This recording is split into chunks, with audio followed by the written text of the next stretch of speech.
भारत ने first time ever in history target achieve कर लिया। भारत की सरकार है वो ये कह रही है कि जो नॉन अलाइनमेंट की कभी पॉलिसी हुआ करती थी, हम उससे निकल के बिजनेस मॉडल में आना चाह रहे हैं। So we are getting into the make in India. Pakistan Suzuki गाड़ी का इंजन नहीं बना सकता तो आप कहते हैं कि ऐसा मिसाइल बना लेगा यहाँ से उड़ के। कावेरी इंजन ये भारत का होम ग्रोन इंजन है और ये बहुत बड़ी एक बोलते हैं बहुत बड़ी उपलब्धि है भारत के लिए, क्योंकि ये एक पहला कदम है towards self reliance in aero engine fighter aircraft technology. This is big hit. लेकिन पाकिस्तान तो जारी बात है, Pakistan does not stand in that way because हमारे पास इतने पैसे हैं, ना हम इतना पैसा लगा सकते हैं। आत्मनिर्भर भारत और मेक इन इंडिया, तब काफी लोगों ने इसका मजाक बनाया था। This is how the survey says. Safran जो फ्रेंच कंपनी है जो फाइटर इंजन बनाती है फ्रांस में, उसने इसका ऑडिट किया है, वहां पे भी वो पास हो गया। तो मेरा ये मानना है कि इससे आने से भारत को इंडिजिनस फाइटर एयरक्राफ्ट बनाने में किसी की जरूरत नहीं रहेगी। हम ही धड़ाधड़ हम एक साथ में 100-200 एयरक्राफ्ट हम भी बना सकेंगे चाइना के जैसे। जब आपको F-16 लेटेस्ट वर्जन जो 20-25 साल पुराना प्लेन है, लेटेस्ट इंप्रूवमेंट उसका नहीं मिल सकता है, आप क्या what do you hope for? Hello दोस्तों, इंडिया ने एयरक्राफ्ट सेक्टर में अभी तक की सबसे बड़ी सफलता प्राप्त की है। भारत ने एयरक्राफ्ट इंजन बना के पूरी दुनिया को चौंका दिया। इस पर पाकिस्तानी मीडिया अपनी क्या राय रखती है, चलिए देखते हैं। पूरी दुनिया लगी हुई थी हमें रोकने के लिए, लेकिन ये सनातनी है, ये कांग्रेस की गवर्नमेंट नहीं है, कांग्रेस वाली, जो कि कभी भी भारत की तरक्की देखना नहीं चाहती थी। यहाँ पे सिर्फ टुकड़े ही करने का उनका इरादा था। मोदी जी ने आकर उस सारे टाइमलाइंस को रोक दिया। मोदी जी आए, भगवान की एक कृपा हुई हमारे ऊपर, और पिछले 10 सालों में हमने इंजन्स पे, फाइटर प्लेन्स पे और जो एक्सपोर्ट मार्केट है हथियारों की, उसके अंदर एंटर कर लिया, जबकि पूरी दुनिया ने हमें रोका। तेजस को भी हमने एक्सपोर्ट करने की कोशिश करी, इन्होंने हमें इंजन का वायदा तो किया लेकिन इंजन हमें नहीं दिए। आज एक बहुत ही जिसको बोलते हैं जबरदस्त न्यूज है, जिसको उमेश जी शेयर करने वाले हैं कि हमारे कावेरी इंजन का क्या हुआ। आपने बड़ी बार बोला है कि हम अपना इंजन डेवलप क्यों नहीं करते। उमेश जी आपके साथ आप सब कुछ शेयर करने वाले हैं। देखिए सर, तेजस से ज्यादा मैं बात करना चाहूंगा कावेरी इंजन। ये भारत का होम ग्रोन इंजन है, इसके ऊपर टेस्टिंग, इसका डेवलपमेंट चल रहा था 1986 से, और भारतीय सरकार ने इसके ऊपर अराउंड 2000 करोड़ रुपीस खर्चा कर दिया था।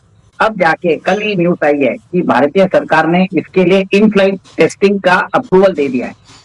इसका मतलब ये है कि इसका जो प्रिलिमिनरी टेस्टिंग जो भी है वो कंप्लीट हो चुका है, और ये बहुत बड़ी एक बोलते हैं बहुत बड़ी उपलब्धि है भारत के लिए, क्योंकि ये एक पहला कदम है towards self reliance in aero engine fighter aircraft technology. तो ये जो काम चल रहा था इतने दिन से, 38 साल से चल रहा है, और 2000 करोड़ खर्चा करने के बाद लास्ट के 3-4 साल या 5 साल में इसमें गति पकड़ी है। तो आपको ये ध्यान होगा कि हम बहुत दिनों से हमारा जो तेजस इस एयरक्राफ्ट इस इंजन के लिए हमने, आप समझ लीजिए, अमेरिका के साथ करार किया है। अभी तक उन्होंने हमको इंजन दिया नहीं। तो एक तरह से बहुत जियोपॉलिटिकल कॉम्प्लेक्सिटीज हो रही थी और हमें अपना इंजन बनाना बहुत जरूरी था। भारत ने इसके लिए बहुत देरी कर दी, 38 साल कुछ कम नहीं, ठीक है। और एक चीज जान के खुशी होगी कि भारत इसके बाद कावेरी 2.0 इंजन भी बना रहा है, जिसके कारण ये जो इंजन रहेगा वो आम का जो हमारा 5.5 generation stealth invisible fighter aircraft है उसमें यूज होगा। साफरान जो फ्रेंच कंपनी है जो फाइटर इंजन बनाती है फ्रांस में, उसने इसका ऑडिट किया है, वहां पे भी वो पास हो गया। तो मेरा ये मानना है कि इससे आने से भारत को बहुत बड़ा इंडिजिनस फाइटर एयरक्राफ्ट बनाने में किसी की जरूरत नहीं रहेगी। हम ही धड़ाधड़ हम एक साथ में 100-200 एयरक्राफ्ट हम भी बना सकेंगे चाइना के जैसे चाइना के पास अभी F-20 है जो 5th जनरेशन फाइटर एयरक्राफ्ट है, 200 प्लेन बना के रखे हैं। भारत के पास नहीं है क्योंकि भारत के पास इंजन ही नहीं था। अब ये इंजन के ऊपर आने से बहुत कुछ फर्क पड़ जाएगा, इंडिजिनाइजेशन होगा, लोकलाइजेशन होगा। और अभी आप देखेंगे कि अमेरिका हमको F404 इंजन भी देना चालू कर देगा, रशिया भी ऑफर करने लग गया, ठीक है। और कल ही आपने न्यूज देखा भी था कि चाइना और पाकिस्तान के बीच में J-35A के ऊपर करार हो चुका है, जिसमें वो 40 एयरक्राफ्ट उनको देने वाला है। कल की खबर चल रही है कि आप J-35 ले रहे हैं। आपके जहीर संधू साहब हैं जो आपके एयरफोर्स के हेड हैं, ये अपनी टीम को लेकर एयर शो देखने गए थे चाइना के अंदर।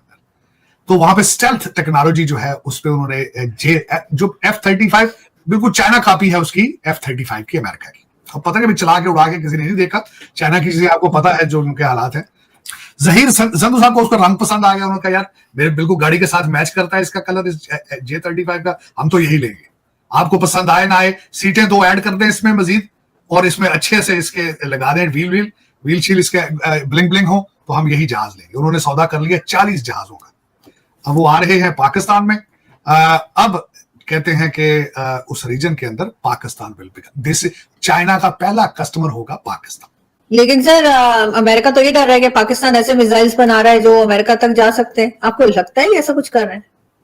पाकिस्तान सुजुकी गाड़ी का इंजन नहीं बना सकता, तो आप कहते हैं कि ऐसा मिसाइल बना लेगा यहां से उड़ के। उनसे चाइना से पूछना था भाईजान आप इनको कौन सा मिसाइल दे रहे हैं बना के, कि जो सीधा ही 2500 माइल की रेंज से 12,500 किलोमीटर तय करके सीधा वहां जा रहा है। लेकिन नहीं आरज़ू, यही तो बात है।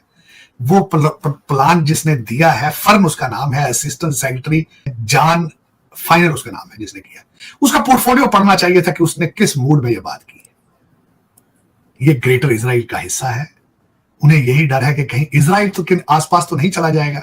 ये प्लानिंग जो दे रहे हैं ये ग्रेटर इजराइल की प्लानिंग, क्योंकि इसके बाद ईरान के पीछे सबसे पहले हमारे बाबा बाइडन ट्रंप जाएंगे सबसे पहले ईरान के पीछे। ईरान के बाद अगर उन्होंने अच्छे तरीके से हैंडल कर लिया फिर आपकी बारी आएगी। ये शुरुआत है, थोड़ा सा अभी म्यूजिक बजना शुरू होगा। इस म्यूजिक का स्टार्ट जो है जॉन फाइनर ने कर दिया है।